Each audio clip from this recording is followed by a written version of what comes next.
भारत गौरव आचार्य श्री पुलक सागर जी गुरुदेव के प्रवचन और लेटेस्ट धार्मिक भजन व कार्यक्रम निशुल्क देखने व सुनने के लिए हमारे YouTube चैनल जीन शरणम मीडिया को आज ही सब्सक्राइब करें और सबसे पहले देखने के लिए बेल आइकन पर क्लिक जरूर करें। जो दूसरों को छलता है वो खुद छला जाता है। एक बात याद करो, दूसरे के मुंह में कालिख पोतने से पहले हमें अपने हाथों को काला करना पड़ता है। और दूसरों के लिए जो गड्ढा खोदता है, दूसरा गड्ढे में बाद में उतरता है, पहले खोदने वाले को गड्ढे में उतरना पड़ता है। दूसरों की आंखों में मिर्च डालोगे तुम्हारी हाथ जरूर तीखे हो जाएंगे। और दूसरों के जीवन में कांटे बोने वालों, एक दिन तुम्हारे हाथ भी जख्मी, उन्हीं कांटों में हाथ उलझ जाते हैं। मान्यवर ध्यान रखिए, जो दूसरों का बुरा करेगा उसका बुरा अपने। एक बार क्या हुआ, एक बहुत बड़ा प्यारा सा उदाहरण लगता है मुझे। एक जगह क्या हुआ, मुल्ला नसरुद्दीन था, वह अपनी पत्नी को लेने के लिए जा रहा था। रविवार का दिन था। मुल्ला ने कहा यार आज रविवार है, आज ही चलूंगा, कल से तो मेरे पास टाइम नहीं है। लेकिन क्या करे, उस दिन ट्रेन में इतना रश इतना रश इतना रश कि पैर रखने की जगह नहीं उस ट्रेन में। मुल्ला ने कहा यार जाना तो आज ही है, और ये अपना बारामती स्टेशन, इतनी भीड़ इतनी भीड़ इतनी भीड़, बोले जाना आज ही है, कैसे भी हो पत्नी को आज ही लेकर आऊंगा। अब मुल्ला के दिमाग में नहीं जाने क्या सूझा, बोले यार सीट तो मिलने वाली नहीं है, करूं क्या, टिकट तो मिलने वाली नहीं है। वह गया, बारामती स्टेशन से उतरा, उतर के थोड़ा मार्केट की तरफ आया। मार्केट में मेला लगा हुआ था, मेले में उसने कहा यार कुछ करो जिससे अपने को सीट मिले, जाना तो अपने को आज ही है। सुबह सुबह 8 बजे की बात है। जैसे ही प्लेटफार्म से बाहर आया, उसने एक नकली सांप खरीदा, चाबी भरने वाला। बोले अब मुझे सीट जरूर मिलेगी। फुल चाबी भरी, उसकी 10 मिनट तक सांप चलता था। गया और एक बोगी में छोड़ दिया चलता हुआ सा। लोग चिल्लाए सांप सांप सांप सांप सांप। 2 मिनट के अंदर पूरा डिब्बा खाली, पूरा खाली हो गया। सबने अपने अपने बोरिया बिस्तर उठाए, अटैची उठाई, बैग उठाया, डिब्बा खाली।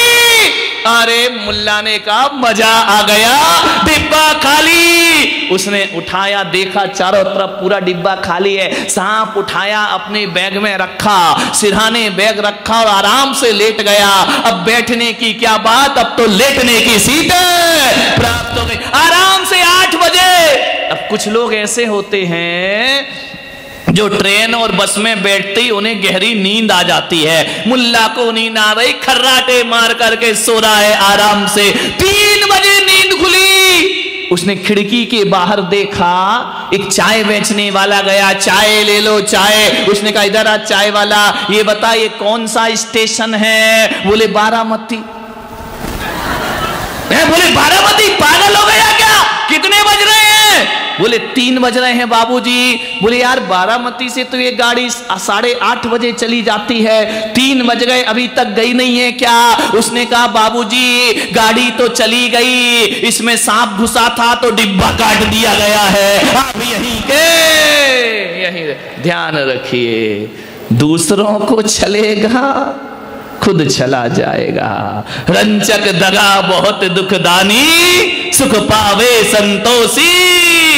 छल कपट करके क्या पाओगे, ट्रेन तो गई, सांप घुसा था तो डिब्बा कट गया है। ध्यान रखिए, सोचना है आपको, विचार करना है। दूसरों को मत छलिए, छलने से कुछ प्राप्त ना होगा। ध्यान रखिए, भगवान की यात्रा, निर्वाण की यात्रा, मोक्ष की यात्रा छल कपट से नहीं होती है। सरल स्वभावी होए ताके घर बहु संपदा। बिल्कुल सरल हो जाओ, बिल्कुल सहज हो जाओ, उसे ही परमात्मा की प्राप्ति होती है।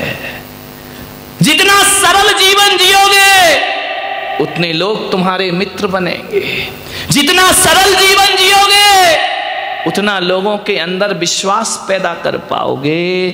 जितने सरलता से जिंदगी को बिताने का प्रयास करोगे उतना जीवन में आनंद की प्राप्ति हो जाएगी। छल कपट वाला सफल हो सकता है, लेकिन छल कपट वाले को खुशियां प्राप्त नहीं हो सकती हैं, वह आनंदित नहीं हो सकता, वह खुश नहीं हो सकता है। सरलता रखिए जीवन में। जितनी सरलता उतने लोग आपके मित्र बनेंगे। मान्यवर, दबाव से, दंड से, सजा से व्यक्ति नहीं बदलता। जितने सरल स्वभावी होंगे आप में भी परिवर्तन आएगा और सामने वाले में भी परिवर्तन आएगा। ध्यान रखिए, छल मत करिए।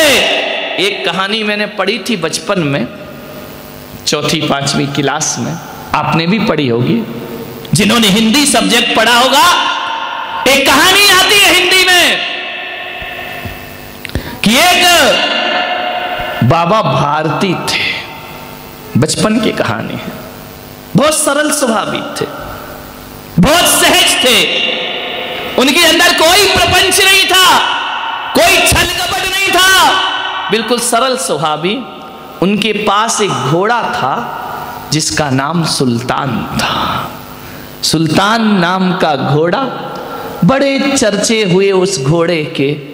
इतनी तेज गति से भागता था, तूफान की तरह, और इतना समझदार घोड़ा कि उसे लगाम की जरूरत नहीं पड़ा करती थी।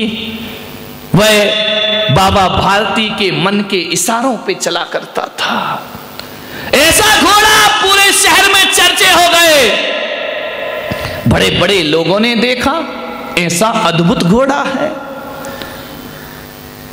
डाकू खड़क सिंह, उसने जब सुना कि बाबा भारती के पास बड़ा सुंदर घोड़ा है, ये घोड़ा मुझे बाबा से प्राप्त करना है। और बाबा भी फकीर थे, बाबा को पैसों की कोई जरूरत नहीं थी, दूर कहीं कुटिया बना के रहते थे। उसने देखा यार, डाकू ने, कि धनपति हो तो लूट लिया जाए, लेकिन बाबा तो अक्खड़ फक्कड़ फकीर है, इसे क्या लूटेंगे हम। और ये तो ऐसा सन्यासी है कि इसे बेचेगा भी नहीं। उसने सोच लिया कि घोड़ा मेरे पास आना चाहिए। सन्यासियों की एक ही कमी होती है जिंदगी की, सन्यासियों में एक ही कमजोरी होती है कि वो दीन दुखियों को देखकर पिघल जाया करते हैं, दीन दुखियों पे पिघल जाते हैं। संत हृदय नवनीत समाना, संत का जो हृदय होता है वह मक्खन की तरह होता है। भक्ति की आंच मिली और मक्खन पिघलना प्रारंभ हो जाता है। तो डाकू खड़क सिंह ने सोचा कि ये घोड़ा मेरे पास कैसे आए। एक अपाहिज का रूप बनाया, लंगड़ा लूला बनकर के सड़क पर बैठ गया। कहानी आपको पता होगी। बैठ गया सड़क किनारे, भीख मांगने लगा। उसने देखा कि बाबा भारती यहीं से निकलेंगे। अपाहिज बन के बैठ गया। जैसे ही बाबा भारती सुल्तान घोड़े पर सवार होकर आए, इसने हाथ जोड़कर कहा कि बाबा, मैं अपाहिज हूं, मुझसे चलते नहीं बनता है। रात गिरने को है, सांझ ढलने को है, बाबा मुझे उस पार पहुंचा दो। बाबा ने कहा कि आओ बैठ जाओ। बोले मैं अपाहिज घोड़े पर कैसे बैठ सकता हूं, आप मुझे पकड़ के घोड़े पर बिठा दीजिए, मेरे कारण शायद आप भी ना बैठ पाएंगे। बाबा भारती ने कहा कि चिंता मत करो, मैं पैदल चल लूंगा, तुम्हें घोड़े पर बिठाऊंगा, आइए बैठो घोड़े पर। बाबा ने सहारा दिया, घोड़े पर बिठाया उस डाकू को जो छल प्रपंच से भरा हुआ था, घोड़े पर बिठाया। अब जैसे ही डाकू खड़क सिंह घोड़े पर बैठा, उसने रकाब पर एड़ लगाई, लगाम को ढील दी, चाबुक मारी और घोड़ा बड़ी तेजी से भागा। पलट करके खड़क सिंह ने कहा कि बाबा भारती, अब ये घोड़ा तुम्हारा नहीं, अब ये घोड़ा हमारा हो चुका है। हम डाकू, मैं डाकू खड़क सिंह। बाबा भारती ने कहा कि तूने मुझे लूट लिया, मेरा घोड़ा ले गया। खड़क सिंह ने कहा कि बाय बाय अब ये घोड़ा मेरा है, तुम्हारा नहीं। डाकू खड़क सिंह जब घोड़ा लेकर भागा तो बाबा भारती ने कहा कि भागता क्यों है, भाग मत, बस एक बात मेरी सुनते जाओ। डाकू खड़क सिंह ने घोड़े पर लगाम लगाई। बाबा भारती ने कहा बस एक बात मेरी सुन ले, मैं तुझसे घोड़ा वापिस नहीं मांगूंगा। मैं जानता हूं कि सुल्तान मुझे प्राणों से भी ज्यादा प्यारा है, इसके बिना जीना मेरा मुश्किल है। लेकिन एक बात सुन ले डाकू खड़क सिंह, ये बाबा भारती तुझसे हाथ जोड़कर निवेदन करता है कि तूने जो मेरे साथ किया है, मैं तेरे से एक ही निवेदन कर रहा हूं, यदि कोई तुझसे पूछे कि सुल्तान तेरे पास कैसे आया तो ये मत बताना कि मैंने छल से चुराया है। जा तू ये कहना कि बाबा भारती ने खुश होकर मुझे घोड़ा प्रदान किया है, तू चोर मत बनना। डाकू खड़क सिंह ने सुना कि ये बाबा कह क्या रहा है। बोले मैं तेरे से इतना निवेदन करता हूं कि किसी से भी इस घटना का जिक्र मत करना, क्योंकि इस घटना के साक्षी मैं हूं, घोड़ा है और तू है। मेरा सुल्तान तो किसी से कुछ ना कहेगा, लेकिन ये बाबा भारती कहता है कि तू भी इस घटना का जिक्र मत करना। खड़क सिंह ने कहा क्यों? बोले इसलिए जिक्र मत करना कि तू मेरा घोड़ा भले ले जाए, लेकिन यदि तू किसी से बताएगा कि मैंने अपाहिज बन के घोड़ा लिया है तो एक निवेदन है मेरा तेरे से, यदि तू ये घटना किसी को बताएगा तो फिर इस दुनिया में कोई भी अपाहिजों पर विश्वास नहीं करेगा, कोई दीन दुखी की सेवा नहीं करेगा, हर व्यक्ति डरेगा अपाहिजों से, हर कोई सोचेगा कि ये छल हो रहा है, ले जा मेरा घोड़ा। लेकिन ये मत कहना कि मैंने अपाहिज बन के लिया है, वरना मेरे हिंदुस्तान में दया करुणा और प्रेम समाप्त हो जाएगा, कोई किसी पर दया नहीं करेगा। लेकर चला गया डाकू खड़क सिंह सुल्तान को। रात 12 बजे करवट बदल रहा है, नींद नहीं आ रही है। वह कह रहा है कि मैं तो सोचता था कि बाबा अभिशाप दे देगा, बाबा घोड़ा वापिस मांगेगा, लेकिन बाबा तो कहता है कि ये बात किसी को मत बताना, वरना लोग अपाहिजों पर विश्वास नहीं करेंगे। सारी रात डाकू खड़क सिंह सो नहीं पाया। ये क्या अधर्म किया मैंने? मान्यवर, ये छल था और बाबा भारती के पास सरलता थी, आर्जव धर्म था उनके पास। उन्होंने कहा कि बस इस घटना को राज बना के रखना। मान्यवर, आप विश्वास ना करेंगे, पत्थर दिल डाकू का हृदय परिवर्तित हुआ। उसने सुल्तान को लिया, रात को 3 बजे बाबा भारती के अस्तबल में सुल्तान को ले जाकर बांध दिया। सुबह ब्रह्म मुहूर्त हुआ, 4 बजे सुल्तान के हिनहिनाने की आवाज आई। बाबा भारती ने कहा मैं सपना देख रहा हूं, मेरा घोड़ा तो डाकू ले गया है। आवाज पर आवाज आई। बाबा भारती बाहर निकले कुटिया से, देखा सुल्तान खड़ा हुआ है। उसने कहा कि पागल, तू भाग के आ गया डाकुओं के शिविर से, ये तूने बहुत गलत किया है। वो तुझे चुरा के ले गया था, तुझे वहीं रहना था सुल्तान। सुल्तान की आंखों से आंसू टपके, पीछे खड़क सिंह खड़ा हुआ था। उसने कहा बाबा मुझे माफ कर दे, मैं तुझसे माफी मांगने आया हूं, और ये तुम्हारा सुल्तान घोड़ा तुम्हें वापस लौटाने आया हो। ध्यान रखिए, सरल स्वभावी होए ताके घर बहु संपदा।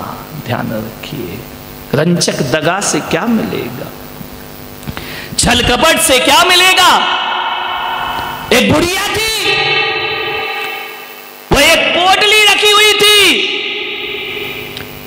एक आदमी घोड़े पर सवार होकर वहां से गुजरा। बुढ़िया ने कहा ओ भाई मुझे सड़क पार करा दे, मेरे से वजन नहीं उठ रहा है। उस घुड़सवार ने कहा चल हट, क्या मेरा यही काम है कि तुझे घोड़े से पार कराऊं? नहीं ले तुझे, आगे बढ़ गया। बुढ़िया कुछ ना कर सकी। थोड़ी दूर गया, मन में पाप पैदा हुआ। उसने कहा यार बुढ़िया थी, जंगल था, हो सकता है उसकी पोटली में कोई कीमती सामान रखा हो, सोने चांदी आभूषण हो। लौट के आया घोड़ा लेकर। बोले अम्मा, बोले क्या? बोले आ तुझे सड़क पार करा दूं। अम्मा ने कहा मुझे नहीं करना सड़क पार। बोले क्यों? अभी तो कह रही थी कि घोड़े पे बिठा के सड़क पार कराओ, पोटली उठ नहीं रही है। अरे चल मैं तुझे पार करा देता हूं, मुझे माफ कर, पहले मेरी गलती हो गई थी, अब मैं भूल सुधारने आया हूं, तुझे सड़क पार कराऊंगा। बुढ़िया ने कहा मुझे करना ही नहीं है सड़क पार, तेरे साथ मुझे जाना ही नहीं है। अरे बोले क्या हो गया? बोले किसी ने कुछ कह दिया क्या? बुढ़िया ने कहा हाँ। बोले किसने कह दिया?